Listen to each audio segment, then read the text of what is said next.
another video. Today's video is all about Lancome Teint Idole Ultra 24-hour makeup and a little bit of the Translucence Powder. I'm not sure if these two actually like pair together, but these are the two I have. So back in July, I mentioned that I had tried a sample of the Lancome Teint Idole 24-hour makeup. Did I say that right? Ultra. Forgot Ultra. What actually drew me to this particular formulation was the fact that it says that it is a 24-hour wear. Now, I don't wear my foundation for 24 hours, but I do like to not have to baby my face. I like to put my makeup on in the morning and just be done. So I've gotten a chance to try out the makeup for quite some time, so I feel like I have a pretty solid idea on how it's going to work for me in the long run. So I'm pretty sure that many of you know that Lancome is not a drugstore brand. They are definitely a high-end brand. So this makeup is quite pricey. It is $46 or $46.50 retail price. The Translucence Powder is like $31 or so. The packaging is really refined. It comes in a box that looks like this, and some of the specs on the side say that it is a full coverage foundation. It's a velvety matte finish, and it's oil-free, fragrance-free, transfer-free, non-comedogenic, and tested on sensitive skin. It's also tested under dermatological control. This particular makeup also has an SPF of 15. I actually purchased mine from boscovs.com. You can also get it from Sephora, Ulta, Lancome.com, places like that. Macy's even carries it. One thing I think is phenomenal about Lancome in general is that they do have a wide variety of shades. So there are like 20 shades of this particular foundation. There are shades lighter than my complexion and some darker than my complexion. So the shade that I have here is 460 Suede W. Now, although this makeup is pretty pricey, again, $46.50, you do get 1 ounce. It does come with a pump, which is great. The packaging is very, very sturdy. It is a glass bottle. It doesn't really feel fragile though, so if you drop this, I think it's going to be okay. Now, I wouldn't drop it from like 20 feet in the air or anything like that, but if you drop it like, you know, sitting down from a chair or something, you should be fine. I really like the fact that the pump does not dispense too much product. For me personally, I tend to use about 2.5 pumps. I really like the fact that the shade blends really, really well with my skin. I have gotten a bit darker, so I'm like borderline able to pull this off, but definitely in the winter time it would be like a perfect match for my skin tone. So for me personally, this makeup blends absolutely flawlessly. Like, it goes on so well. I've tried it with a brush, and I've even tried it with the Real Techniques Beauty Blending Sponge. I'm not sure what this is called, but I just got this and I really, really like it. I think this makeup looks absolutely gorgeous on the skin, especially once you first apply it. It's absolutely beautiful. You know how sometimes you have to let your makeup sit and kind of mix with your oils and stuff like that, your natural oils, before it starts to look good? This one actually looks good from the start, okay? When I apply it to my skin, it dries pretty quickly. And on me, it's giving me kind of like a satin finish. So it's not completely matte, but it's not like completely dewy. So it's kind of like in the middle. When I first got it, it was more of like a matter finish. I know that most of the reviews say that they get a matte finish, but on my skin type, for whatever skin type I have right now, it's still going crazy, y'all.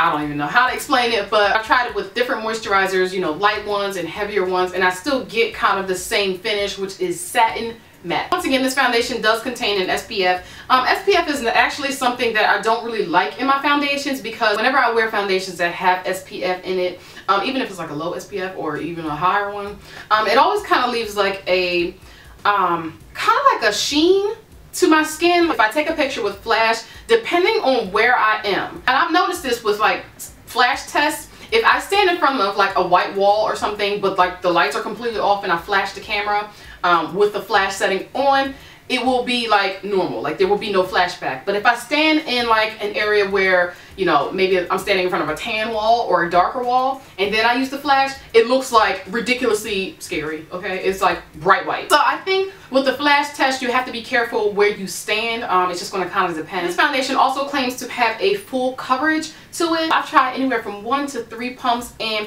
I get pretty much kind of a medium coverage. It's it's like a sheer medium, if that makes sense. It looks very, very natural on the skin, but I've never really been able to build it up to full coverage. So again, initially the finish that I get on this is absolutely perfect. It looks great. It feels great on my skin. But as I go along with the wear, it starts to feel like it's kind of trying to control my oil, which is expected because it is a long wearing formula. It's supposed to like leave you with like a non-greasy face. So I do feel the like I guess, the oil control properties of the makeup. For me, at this point in my skincare journey, what I notice is whenever I feel that type of tightening effect, I tend to notice that pores and, you know, my fine lines and things like that are emphasized. So over time, I find that this makeup kind of emphasizes fine lines and any dryness.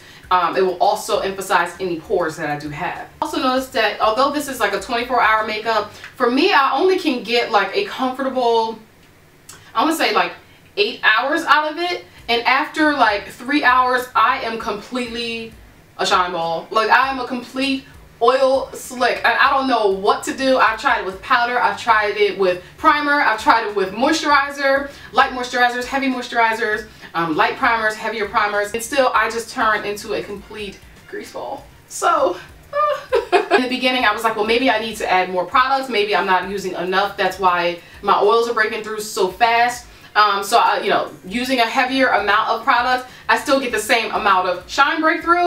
I guess my skin type is just, it's just crazy right now. I don't know. Because I don't really hear a lot of people saying that their oils break through as quickly as mine does with this. So it's a bit frustrating, okay, skin? A bit frustrated with your skin, okay? Although I have to blot or use, you know, blotting papers or tissue or something like that, the makeup doesn't really like transfer. It's not like melting off of my face. I do think that this is worth checking out if you are interested in a formula that is long wearing, because although my shine is breaking through and everything, the makeup does last on my skin. So originally the powder is packaged in a box like this, and some of the specs says that it can be worn alone or over makeup. It can also be used to touch up throughout the day without product buildup. And it says it's perfect over any Lancome foundations. It also says that this is a sheer coverage and it's good for all skin types. It's also oil-free, fragrance-free, non-comedogenic. Just like the foundation, it's suitable for sensitive skin, and it's also tested by a dermatologist. The packaging is really, really nice. It's like a heavy-duty plastic. You open it up and the powder looks like this. It comes with a mirror here at the top. It's a nice big mirror so you can see what you're doing. It also comes with a puff. I don't have the puff in here right now, but I tend to like to use my powders with brushes. There are 10 shades available in the Translucence Powder. The shade I have here is 450 Suede. And when I first opened it up, I thought it was going to be too light for me. If I get any darker than this, it's going to be too light for me. But for right now, I can get away with it. And in the wintertime, I can definitely rock this. Once again, this powder is $31 and it is 0.35 ounces. It doesn't really have like a heavy scent to it.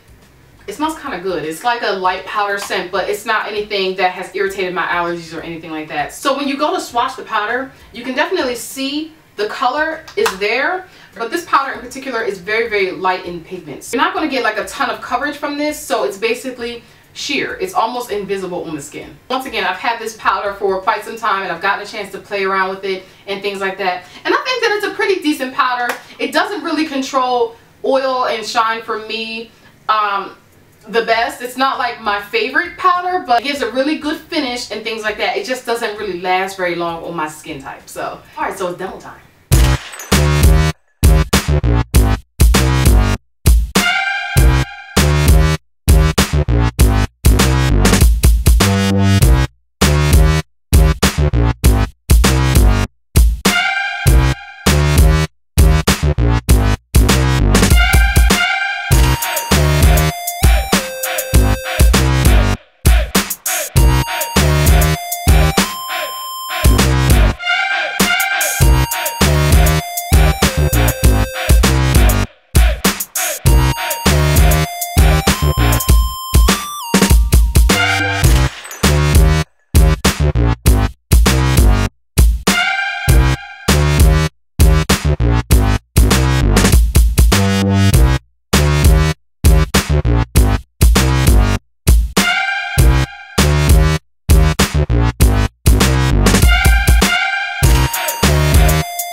makeup is one to check out. Depending on your skin type, you may have a couple issues with your shine breaking through, but the formula is a really good formula. It just doesn't necessarily work for my skin type at the moment. Since this foundation is pretty popular, maybe somebody can share, you know, some tips or things that they do to prep their skin for, you know, this particular makeup. Or maybe some of you have had the same issue where your oils are breaking through and you're looking for something. Maybe somebody can share a tip to help us out, okay? Alright, so I hope this video was helpful. Please don't forget to like, share, and subscribe for more videos, and I'll see you very soon in another one. Take care. Be sure to check out my channel homepage for lots more to watch.